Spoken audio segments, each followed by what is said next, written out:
The lavender balloons bobbed against a perfect blue sky as I walked toward my best friend's baby shower.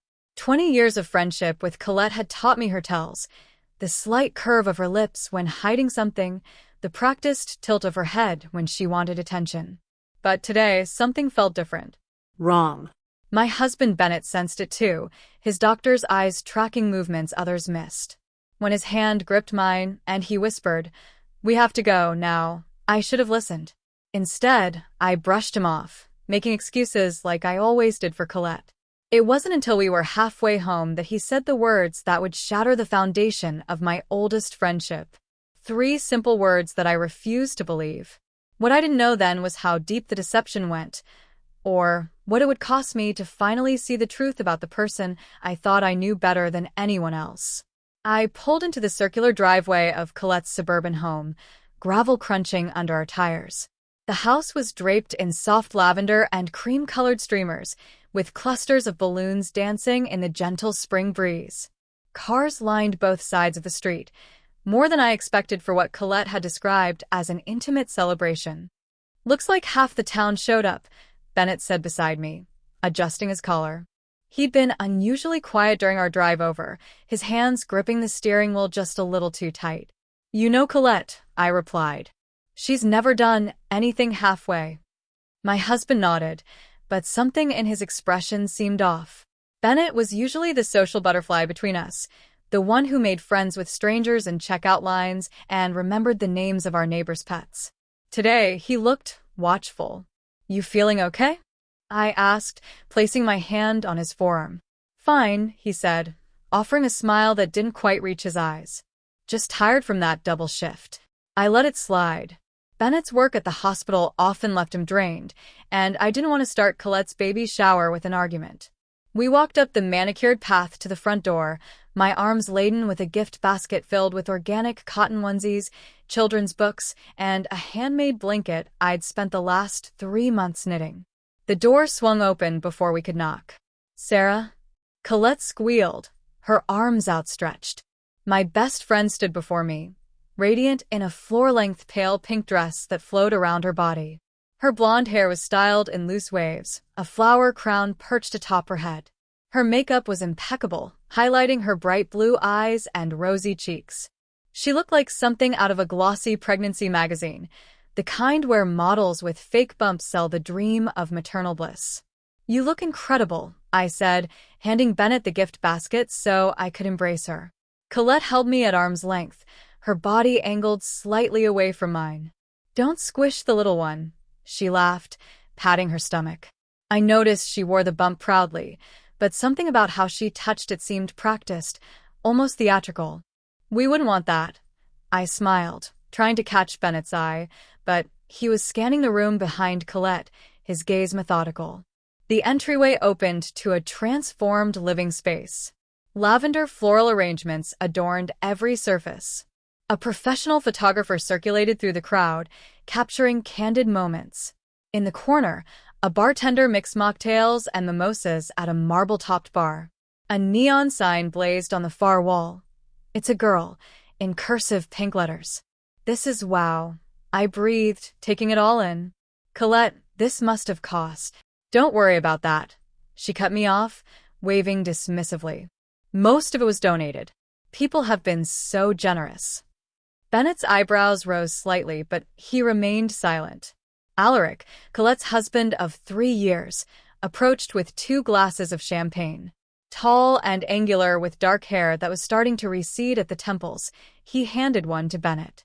"For the non-pregnant among us," he joked, his British accent clipping the words. "Congratulations," Bennett said, clinking glasses. "First-time fatherhood.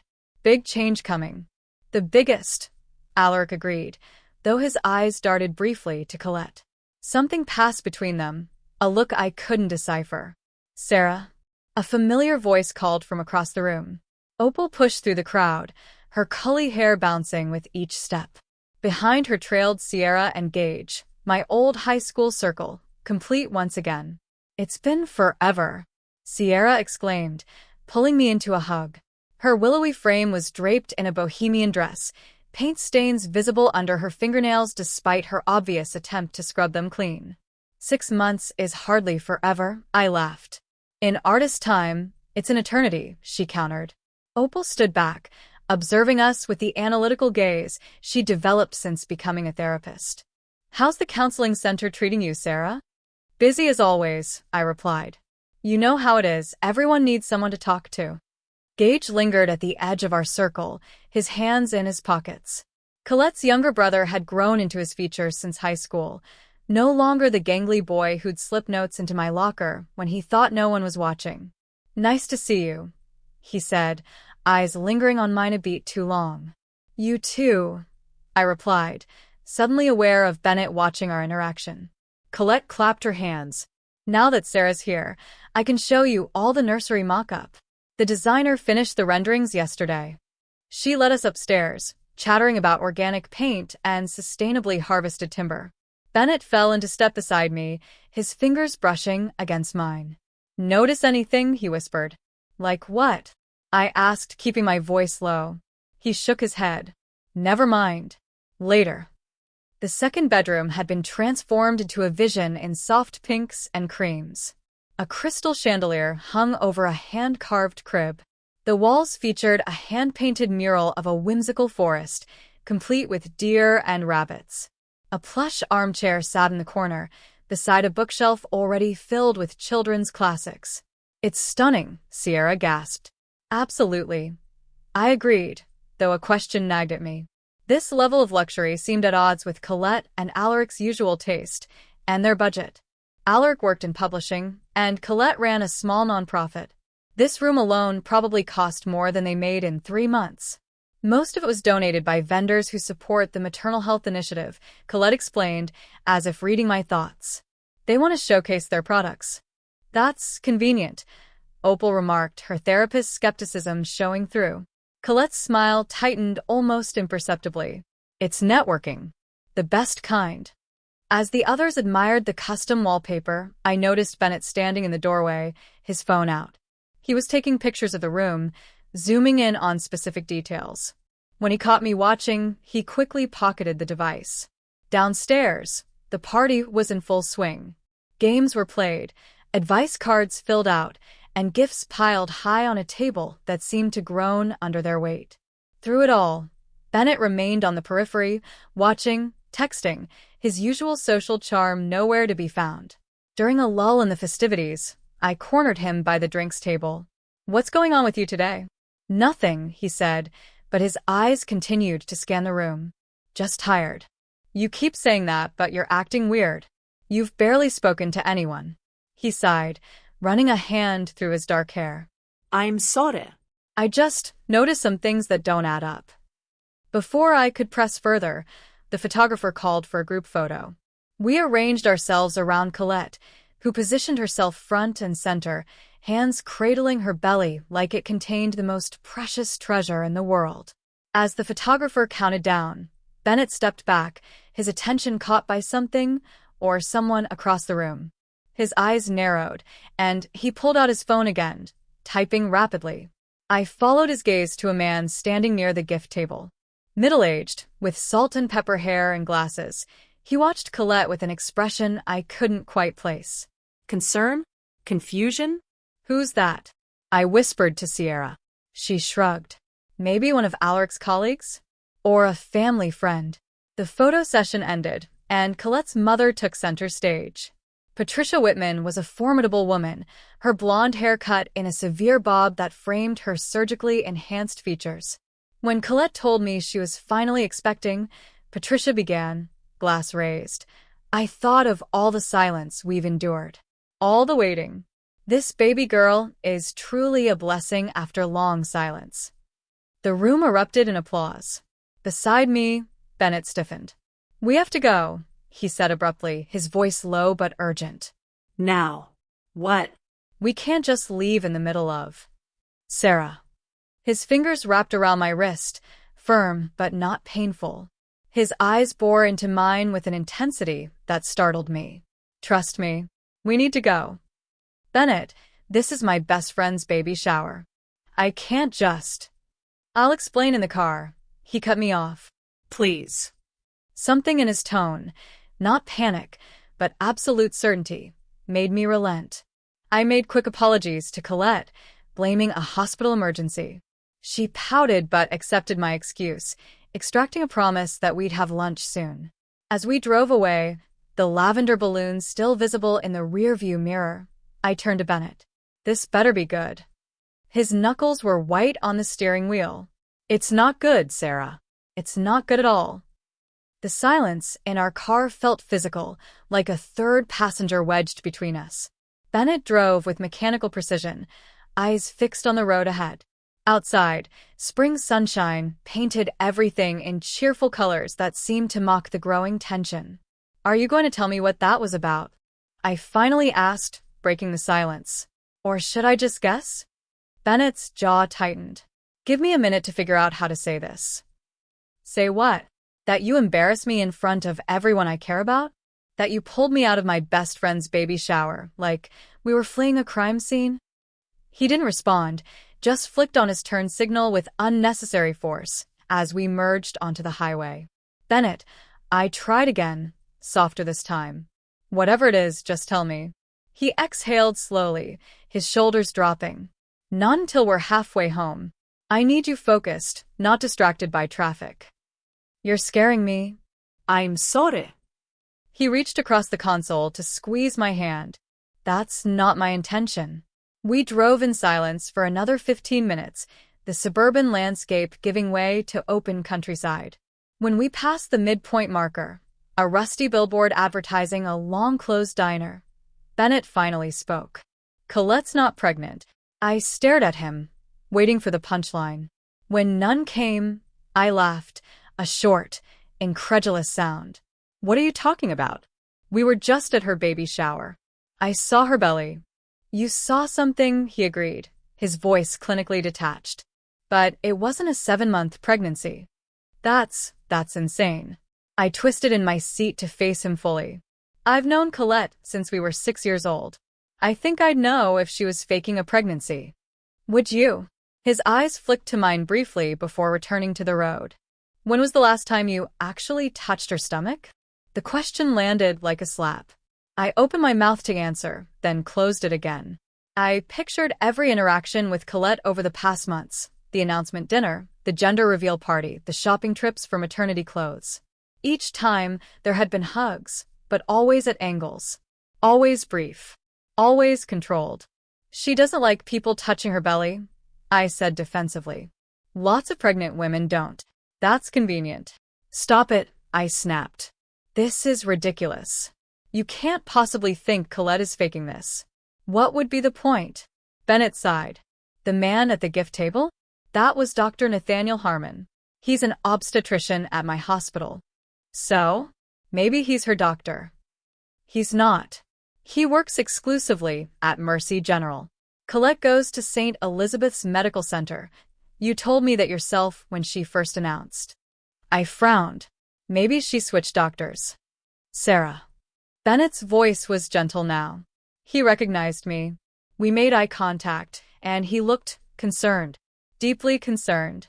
About what? I don't know exactly. But after that, I overheard Alaric on the phone in the hallway near the bathroom. Bennett's hands tightened on the wheel again. He said, and I quote, "She's starting to believe it herself. We need to speed this up." A chill ran through me. That could have been about anything. Then explain the medical reports I saw in Colette's home office last week when we were helping them move furniture. You were snooping through their papers? I was aghast. They were out on the desk. Blood test panels, Sarah. Not consistent with pregnancy. You had no right. I'm a doctor. I know what I saw. Anger flared inside me, hot and defensive. So, what, you think this is all some elaborate hoax? That my best friend is walking around with a fake bump, pretending to be pregnant? Do you hear how crazy that sounds? More than crazy, he agreed. Possibly pathological. This is, I sputtered, searching for words. This is jealousy. You've always been weird about my friendship with Colette. Bennett's face hardened. That's not fair. Isn't it? Ever since we got married, You've made comments about how much time I spend with her, how she calls too late, how she always needs something. Because she's manipulative. His voice rose for the first time. She uses you, Sarah. She always has. Pull over. My voice was ice. What? Pull. Over. Bennett guided the car onto the shoulder, putting it in park, but leaving the engine running. We sat in charged silence, the soft hum of the air conditioning the only sound. I don't want to fight, he said finally. I'm telling you what I observed because I'm worried. For you. For her even. I turned to stare out the window, fighting back tears. You're wrong about this. I hope I am. His voice was soft now. But think about it. Really think. When did she announce? January. That's 7 months ago. Has her body changed the way a pregnant woman's would? Not just her stomach, her face, her ankles, her overall weight. I thought about Colette at the shower, her slender arms, her defined jawline, her slim ankles in those strappy heels. Pregnant women retained water. They gained weight in their faces. Their bodies changed beyond just their bellies. She's always been thin, I said weakly. She's not drinking alcohol because of doctor's orders, not morning sickness. Have you ever heard her mention morning sickness? Food aversions? Back pain? I hadn't. Colette's pregnancy had been, by her own account, practically magical. No symptoms, no complaints. And that nursery, Bennett continued. Everything's still in packaging. Nothing assembled. Almost like it's for show. Stop. I covered my ears childishly. Just stop. He fell silent, waiting. Slowly, unwillingly, I let myself consider his observations. The careful way Colette positioned herself in photos. How she never seemed to need bathroom breaks despite supposedly carrying a 7-month fetus pressing on her bladder. The way she changed the subject whenever I asked specific questions about her prenatal care. Why? I whispered, dropping my hands. Why would anyone do this? I don't know, Bennett admitted. Attention? Money? That shower wasn't cheap, and she said most things were donated. What does that even mean? The extravagance of the event replayed in my mind. The professional catering, the designer decorations, the expensive gifts. Colette's nonprofit work focused on maternal health in underserved communities. Could there be a connection? I need to know for sure, I said finally. Bennett nodded, putting the car back in drive. So do I. As we pulled back onto the highway, doubt crept in like a fog, obscuring the certainties I'd built my life around. I'd known Colette longer than I'd known anyone outside my family. We'd shared everything: first periods, first kisses, college anxieties, wedding jitters. She was the sister I never had. But there had always been something performative about Colette, something that needed an audience. In high school, her heartbreaks were always public, her achievements always broadcast. Even her proposal from Alaric had been elaborately staged for maximum social media impact. I keep thinking about what her mother said, Bennett mused, breaking into my thoughts. A blessing after long silence. What silence? Colette's never mentioned fertility issues. No, I agreed. She hasn't. My phone buzzed with a text. Colette, miss you already. Lunch Tuesday? Just us girls. So much to tell you. I stared at the message, seeing it with new eyes. So much to tell me? What hadn't she already shared about this pregnancy? The rest of the drive passed in contemplative silence. By the time we pulled into our driveway, the sun was setting, painting the sky in shades of orange and pink. What now? I asked as Bennett cut the engine. He turned to me, his face grave in the fading light. That's up to you. She's your friend. I nodded slowly.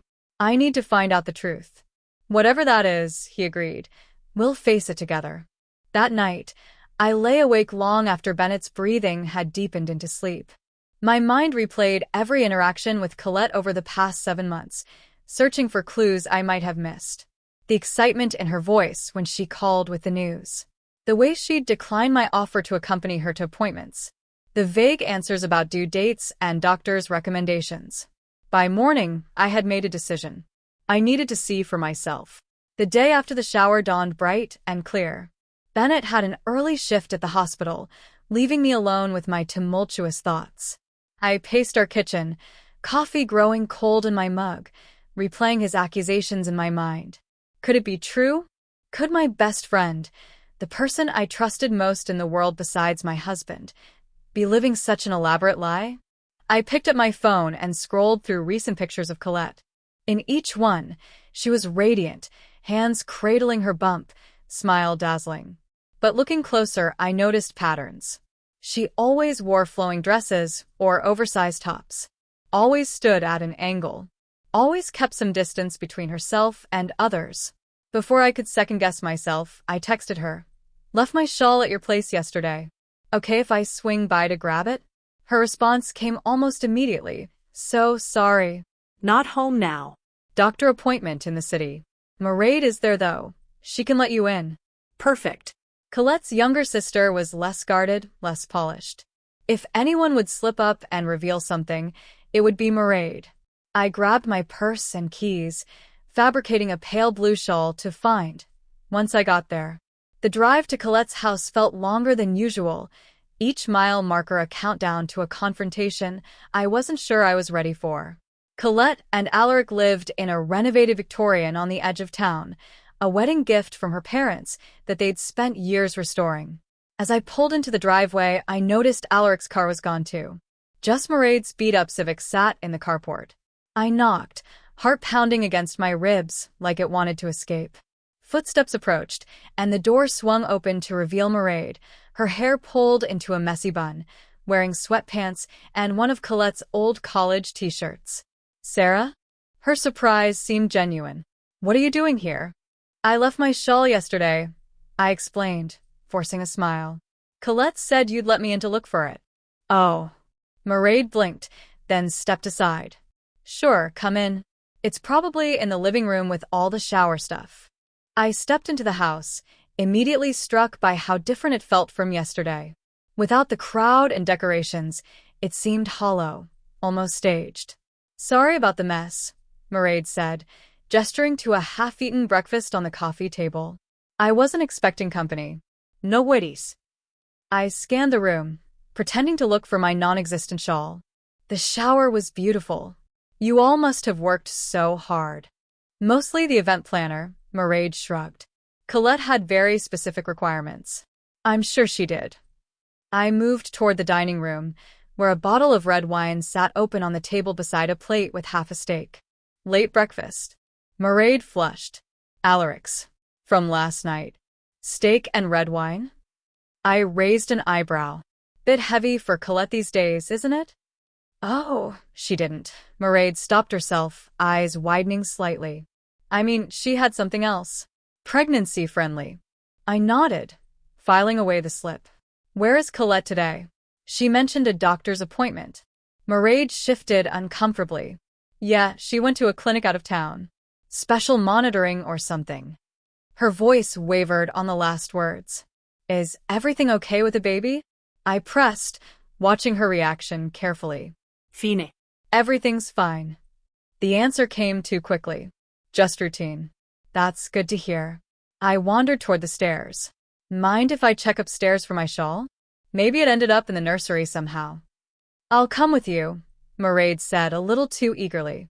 The nursery looked exactly as it had yesterday, pristine, untouched. Now that I was looking with new eyes, I noticed what Bennett had pointed out. None of the boxes were opened. The crib parts were still wrapped in plastic. The mattress was still in its packaging. Even the baby clothes in the dresser still had tags attached. It's like a showroom, I murmured, running my fingers along the changing table. Colette wants everything perfect before she opens anything, Mairead explained. You know how she is. I thought I did, I said softly.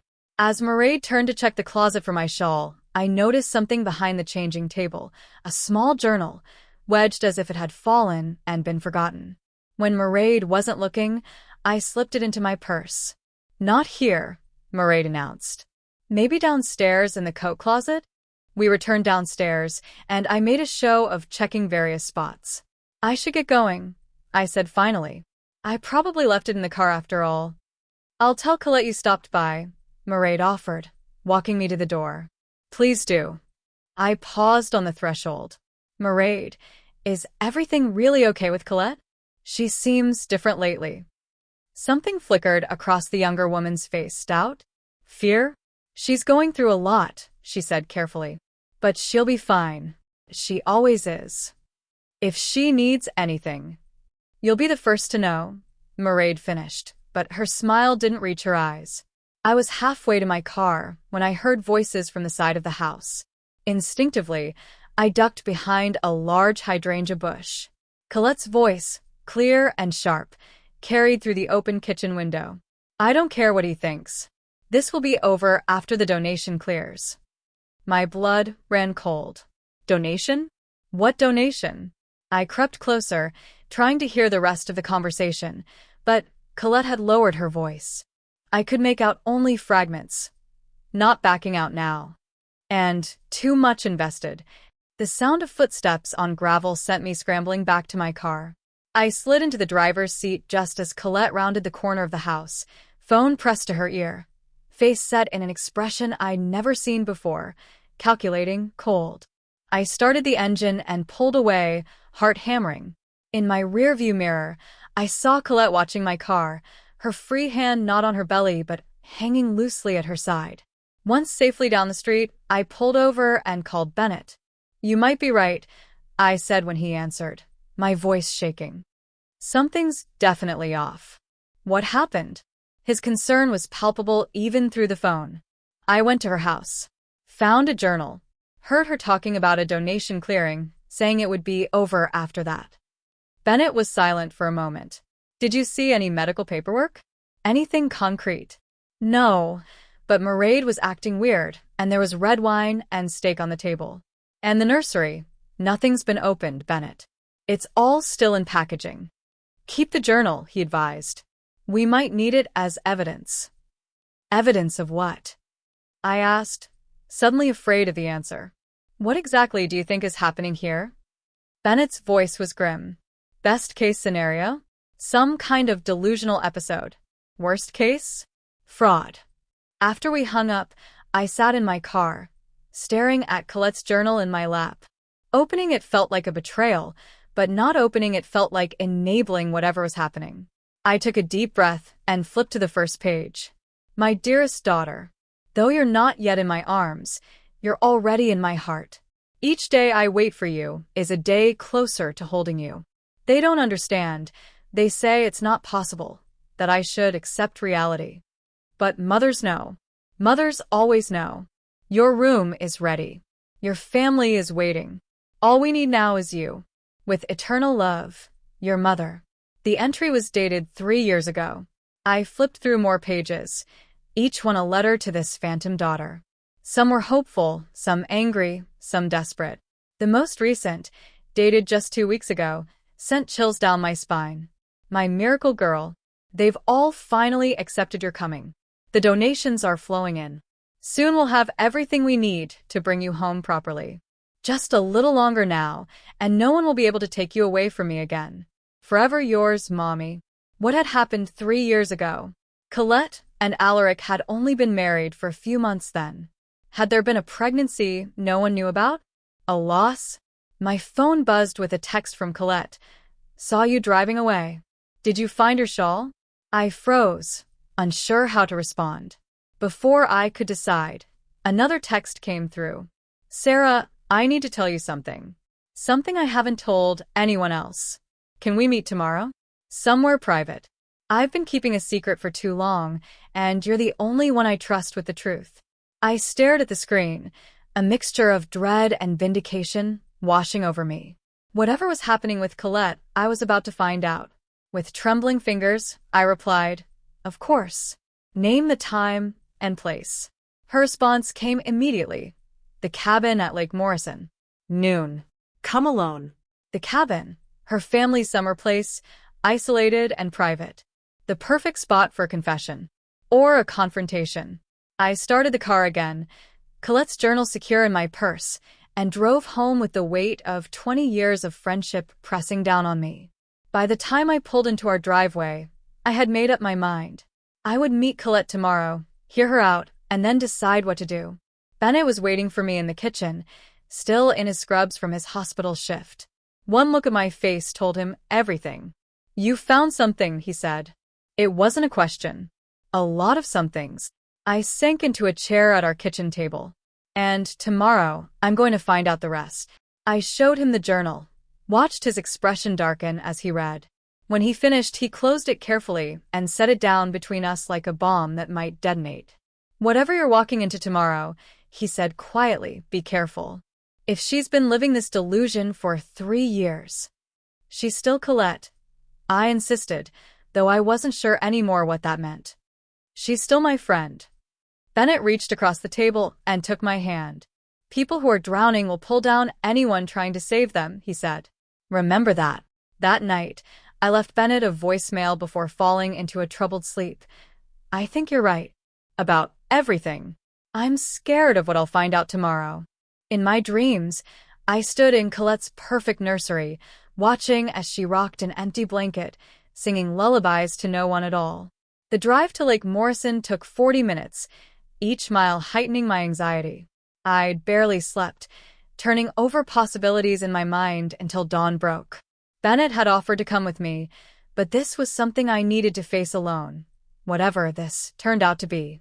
The lake was peaceful in the late spring sunshine, its surface rippling with gentle waves. The Whitman family cabin sat nestled among tall pines on the eastern shore, its weathered wood and stone chimney a fixture of my childhood memories. Colette and I had spent countless summer days here, swimming, gossiping, dreaming of our futures.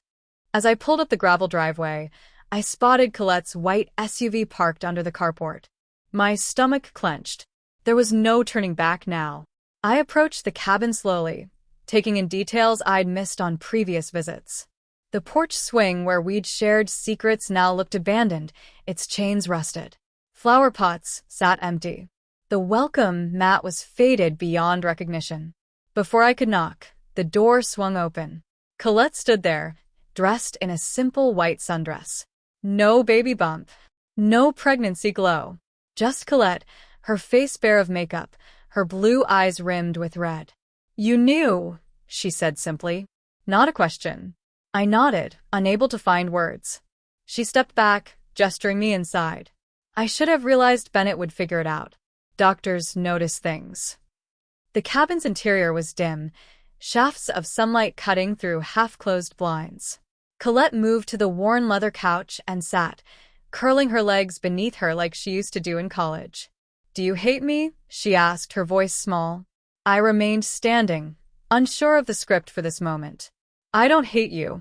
I don't understand." She laughed, a brittle sound. "That makes 2 of us." I watched as she poured water from a pitcher on the coffee table, her hands steady. "No wine today. No performance." "I wasn't always lying," she began, staring into her glass. "A year ago, I was pregnant. For real." My breath caught. "What?" 8 weeks. We hadn't told anyone yet. We were waiting for the first trimester to pass. Her voice was flat, emotionless. "I miscarried on a Tuesday. Alaric was in London for work. I was alone." "Colette." I moved toward her, instinct overriding caution. "Why didn't you call me?" "Because you had just announced your promotion at the counseling center. Everyone was so proud of you." She shrugged. "I didn't want to steal your moment." The familiar guilt twisted in my gut, the constant push-pull of our friendship, where her needs and mine perpetually competed for oxygen. "After the miscarriage, I fell apart," she continued. "But secretly. No one knew except Alaric and my doctor." I sat beside her, leaving space between us. And then I stopped accepting it. I started talking to the baby like she was still there, buying things, planning. Colette's hands fluttered to her still flat stomach. Alaric was worried, but he went along with it at first. He thought it was grief. When did it become this? I gestured vaguely at her, at the situation we were now in. She sighed. 3 months ago. I was supposed to speak at a maternal health fundraiser for my nonprofit, you know? But I had a panic attack before going on stage. Couldn't breathe. Couldn't think. I remember. You said you had food poisoning. Another lie. She smiled sadly. Alaric found me hyperventilating in the bathroom. I kept saying I couldn't face them, couldn't tell them I'd failed. And then he said, "What if you didn't have to?" My blood ran cold. He suggested you fake the pregnancy? Not exactly. He suggested I could say I was newly pregnant, just to get through the event. We'd announce a loss later, after I'd had time to process privately. Colette's eyes met mine, hollow. But it felt so good, Sarah. The congratulations. The attention. The way people looked at me, like I was special again. So you kept going. It snowballed. One event became another. A small bump became a bigger one. And then the donations started coming in. I frowned. Donations? Colette stood abruptly, moving to a desk in the corner. She returned with a folder full of papers. Here, she said, spreading them on the coffee table. See for yourself. The documents showed donations, substantial ones, from various businesses and individuals. All to Colette's nonprofit, New Beginnings Maternal Care. The foundation is real, she explained. The work we do is real. We provide prenatal care to women in underserved communities. What isn't real is. She trailed off. I finished. Your pregnancy. She nodded, eyes downcast. I don't understand. Why would your pregnancy affect donations to your nonprofit? Because of who the donors are. Colette shuffled through the papers, pulling out several checks with familiar names. The Graves Foundation. The Williams Trust. Hampton Healthcare Services. They all have one thing in common. I scanned the names, recognition dawning. They all lost children. Or grandchildren. Or siblings. They donate to maternal health care because of personal tragedy. Colette's voice hardened slightly. And they connect with me because they think I understand their fear. The fear of losing a child. The calculation of it all stunned me. So the baby shower was a fundraiser, essentially. Every gift, every decoration, all donated by companies that support New Beginnings. They get tax write-offs and publicity. We get supplies for our clinics. My mind raced to process this information. It was manipulative, certainly. Deceptive, absolutely. But criminal? I wasn't sure. Colette, this is. My phone buzzed in my pocket. A text from Bennett. The obstetrician just emailed me. He says he filed a fraud report. My heart sank. I looked up at Colette, who was watching me intently. Bad news, she asked. I hesitated, then turned my phone screen toward her. She read the message, her face draining of color. Who else knows? I asked quietly. Just Alaric. And Mairead. She figured it out last month. Colette's composure cracked. Sarah, I can't go to jail. The foundation will collapse. All those women we help, they'll have nothing. You should have thought of that before you started this performance. I know. Tears spilled down her cheeks. I know it was wrong. But I'll make it right. Once the final donation from Graves clears, it's for a new ultrasound machine for our mobile unit. I'll announce that I lost the baby. There'll be sympathy, not suspicion. No one will question it. The coldness of her planning chilled me. This wasn't grief or delusion speaking. This was calculation. And what about all the people who care about you? Who've been worried about you, shopping for you, planning for you? What about their feelings? They'll recover, she said dismissively. People always do. I'm not sure I will, I admitted. Something shifted in Colette's expression, a flash of the girl I'd grown up with, vulnerable and real. I need you, Sarah. You're the only person who won't abandon me over this. The only one who'll understand. The weight of 20 years of friendship pressed down on me. The sleepovers, the graduations, the weddings. The secrets shared and promises made. The times she'd been there for me, and the times she hadn't. I'll think about it, I said finally, gathering my purse. But Colette, this has to stop. Today. She nodded, desperation in her eyes. Anything you want. Just don't tell anyone else. Please. As I drove away, the cabin growing smaller in my rearview mirror, I felt hollow. The Colette I thought I knew had disappeared, replaced by someone I barely recognized. On the highway, my phone rang through the car speakers. "Bennett, you were right," I said before he could speak. "About everything. Are you okay?" His concern warmed the chill that had settled in my chest. "No," I admitted. "I'm really not." "Come home," he said softly. "We'll figure this out together." But as I drove, a nagging question persisted.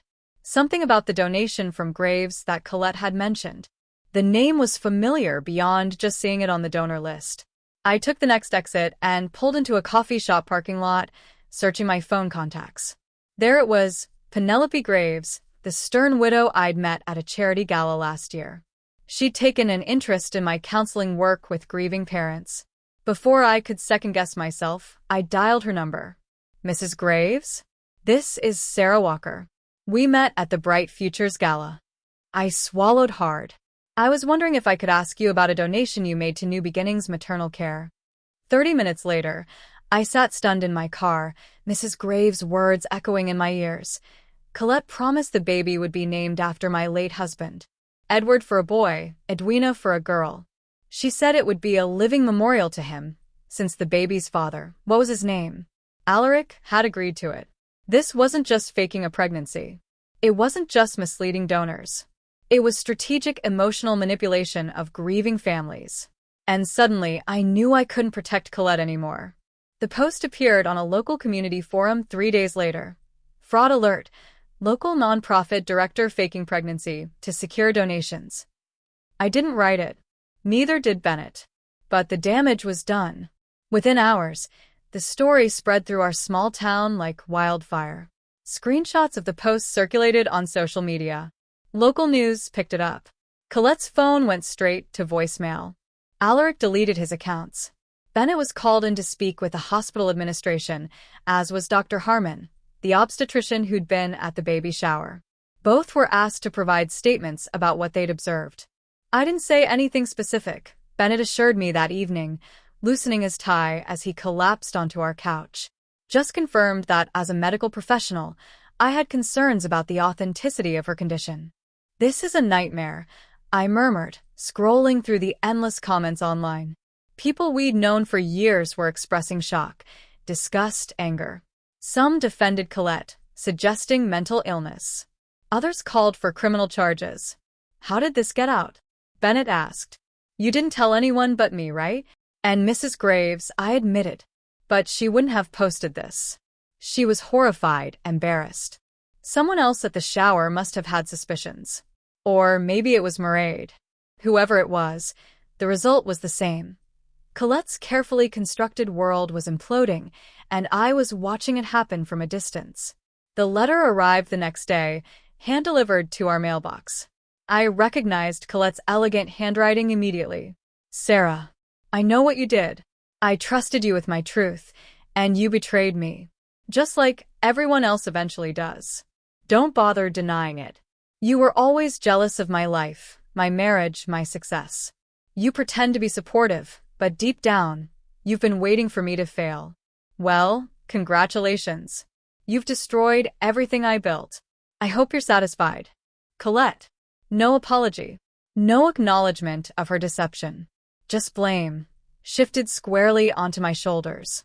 I crumpled the letter, a memory surfacing from our junior year of high school. Colette, fainting dramatically in the cafeteria after her boyfriend broke up with her. The ensuing chaos, the ambulance called, the week of concerned attention that followed. And later, her confession to me. I just needed everyone to see how much he hurt me. I'd excused it then. I'd excused so many things over the years. The borrowed clothes never returned, the boyfriends she'd flirted with, the plans canceled when better options came along. Always with that same charming smile that made it impossible to stay angry. The doorbell rang, startling me from my thoughts. Sierra stood on our porch, her artistic bohemian style replaced by jeans and a simple t-shirt. She looked exhausted. "Can I come in?" she asked, her voice small. I nodded, leading her to the kitchen where I poured us both coffee. "I feel like such an idiot," she said after a long silence. "I lent her $3,000. My head snapped up. "What?" Sierra nodded, shame coloring her cheeks. For the nursery. She said it was temporary, that a big design commission was coming through, but she needed to pay the contractor right away to secure the slot. Oh, Sierra. I know. But she's always paid me back before. And she was so excited about making everything perfect for the baby. Sierra's eyes filled with tears. There is no baby, is there? No, I confirmed gently. There isn't. Was there ever? A year ago. She miscarried early. Sierra absorbed this, nodding slowly. That makes more sense than whatever this is. Did she approach anyone else for money? Opal, maybe? They had lunch a few weeks ago. Colette was pretty focused on her afterward. I made a mental note to call Opal. If Colette had been systematically targeting our friend group for loans, this was worse than I'd imagined. After Sierra left, I did exactly that. Opal answered on the first ring, her therapist voice in full effect. I've been expecting your call, she said. You want to know if she asked me for money too? Did she? Not directly. But she talked a lot about her foundation's work. How they needed a mental health component. How perfect I would be to consult. Opal sighed. I offered to volunteer my time. She seemed disappointed. You saw through it. Professional hazard. I notice when someone's performing rather than being. Opal paused. In my professional opinion, Sarah, Colette shows traits consistent with Munchausen syndrome. Isn't that when people fake illnesses for attention? Yes, but in this case, it's almost like Munchausen by proxy, except the proxy is her own identity as a mother. She's created a narrative where she gets sympathy, attention, and now financial gain, all centered around a pregnancy that doesn't exist. I closed my eyes, overwhelmed. What happens to someone like that? Without intervention? The lies get bigger. The stakes get higher. And eventually, it all falls apart. Opal's voice softened. Has anyone heard from her? Not since the story broke. She sent me a letter blaming me for everything. Classic deflection. She can't face her own culpability. After we hung up, I sat in silence, processing. My phone buzzed again. Gage, Colette's brother. Sarah? His voice was ragged when I answered. Have you heard from Colette? No. Have you? Not since yesterday. She called me crying. I couldn't understand most of it, but he paused, gathering himself. I knew something was wrong. For months, I knew. But I didn't have proof, and Mom and Dad wouldn't listen. It's not your fault, Gage. Isn't it? She's my sister. I should have pushed harder. His voice broke. The police are involved now. Someone filed fraud charges. My stomach dropped. Already. Multiple donors, apparently. And Sarah, she's gone. Cleaned out her accounts this morning and disappeared. I gripped the phone tighter. What about Alaric? He says she left him too. But he seems more angry than worried, which tells me everything I need to know about their marriage. After we hung up, I called Bennett at the hospital. Colette's missing, I said without preamble. His voice went low, serious. Missing how? Disappeared. Accounts emptied. No one's heard from her. A long pause. She might come to you, he said finally. Why would she? She blames me for exposing her. Because you're her constant. Her emotional safety net. Even when she's pushing you away, she's really pulling you closer. Bennett's words haunted me as evening fell. I paced our house, jumping at every sound, peering through windows at the slightest movement. The rain started around 9, a gentle patter that grew into a downpour by midnight.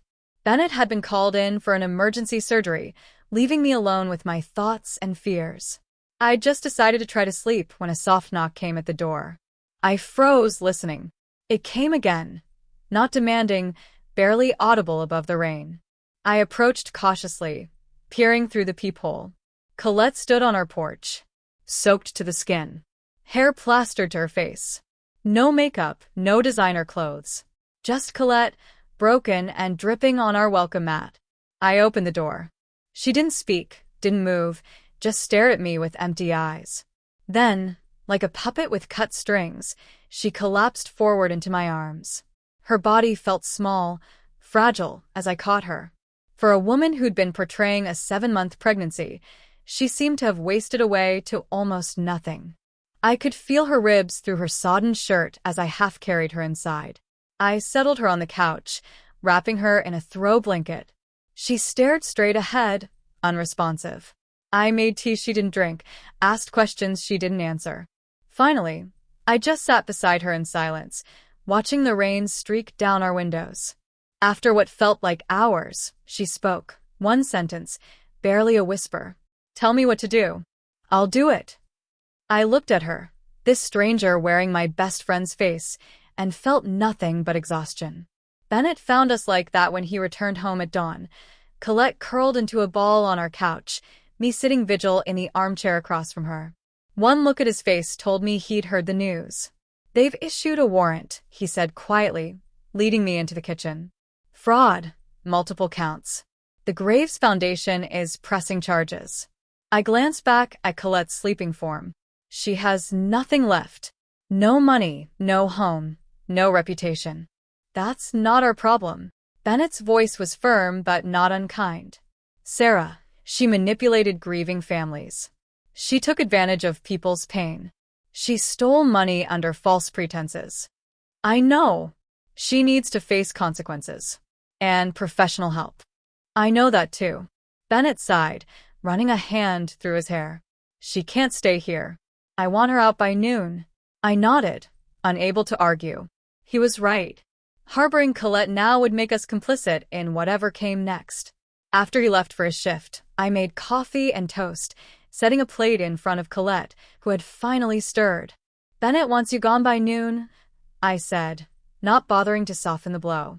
She nodded, picking at the toast without eating it. "Where will I go?" "You could turn yourself in. Start taking responsibility." A bitter laugh escaped her. "They'll put me in jail." "Maybe. Maybe not. But running will only make it worse." She looked up at me, a spark of the old Colette in her eyes.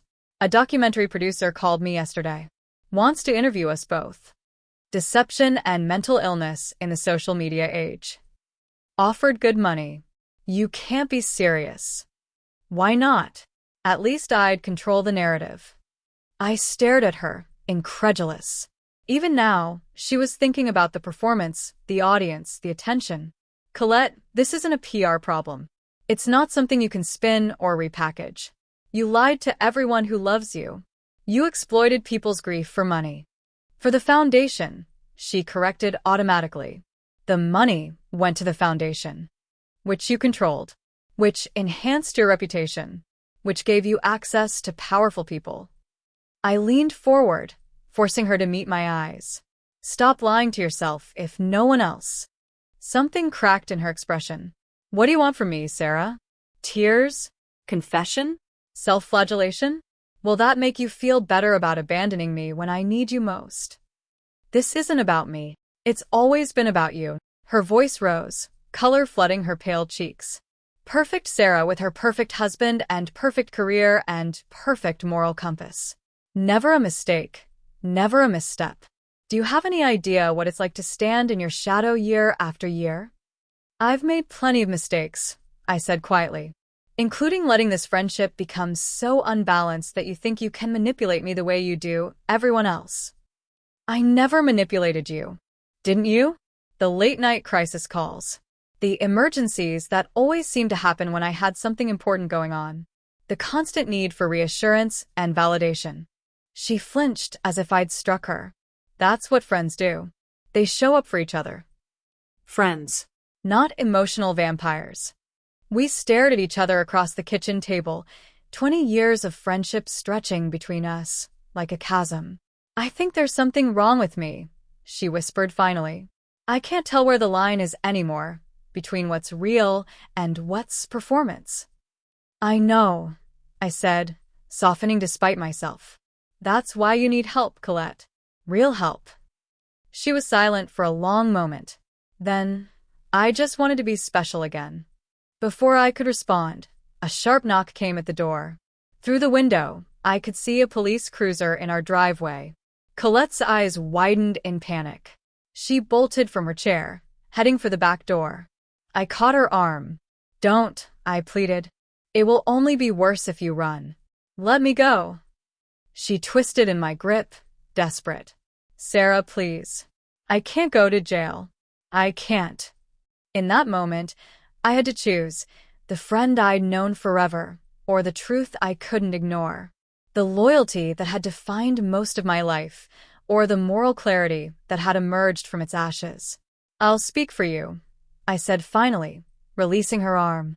I'll tell them you came here voluntarily, that you're cooperative. It might help. She sagged against the wall, defeated. You really think I'm a monster, don't you? No. I shook my head. I think you're lost. And I can't find you anymore. The next hours passed in a blur. Statements given. Charges read. Colette, hollow-eyed, being led to a police car. My promise to testify about what I knew. A partial account that omitted certain details that would have made things worse for her. A half-truth for a half-life. Weeks turned to months. Colette accepted a plea deal, probation, restitution, community service, and mandatory psychiatric treatment. The foundation was dissolved, its remaining assets transferred to legitimate maternal health organizations. I testified as promised, walking the line between honesty and mercy. I described the miscarriage, the grief that had spiraled into delusion, the genuine work the foundation had done despite its fraudulent fundraising. I didn't mention the calculated way she'd targeted specific donors, or the journal entries that suggested the deception had been planned rather than impulsive. Some would call it perjury by omission. I called it the last act of friendship I could offer. 6 months after the baby shower that had started it all, a letter arrived from the psychiatric facility where Colette was receiving inpatient care. Sarah, they tell me writing this is part of my recovery, acknowledging the harm I've caused, accepting responsibility, expressing genuine remorse rather than performative apology. I'm not sure I know the difference yet. I'm not sure I know who I am when no one is watching. But I do know this. You saved me from myself. Not the way a friend would, looking away, making excuses. The way a sister would, with hard truth and harder love. I don't expect forgiveness. I don't even expect a response. But I needed you to know that in the wreckage of everything I destroyed, there is one thing I finally understand. The difference between being seen and being known. Colette. I folded the letter carefully and placed it in a memory box in our closet, alongside photos from our childhood, friendship bracelets, and a piece of the pale blue shawl I'd invented as an excuse to investigate her house. Then I drove to the baby shower venue, a converted barn now empty and quiet in the autumn light. I sat alone on the steps, watching leaves spiral down from nearby trees, thinking about all the invisible things we choose not to see in those we love. She taught me that some lies are told for love, but others are told because someone loved the attention more than the truth. Have you ever ignored the warning signs in a friendship, choosing comfortable lies over painful truths? If this story resonated with you, hit the like button and subscribe for more tales that explore the darker side of the relationships we think we understand.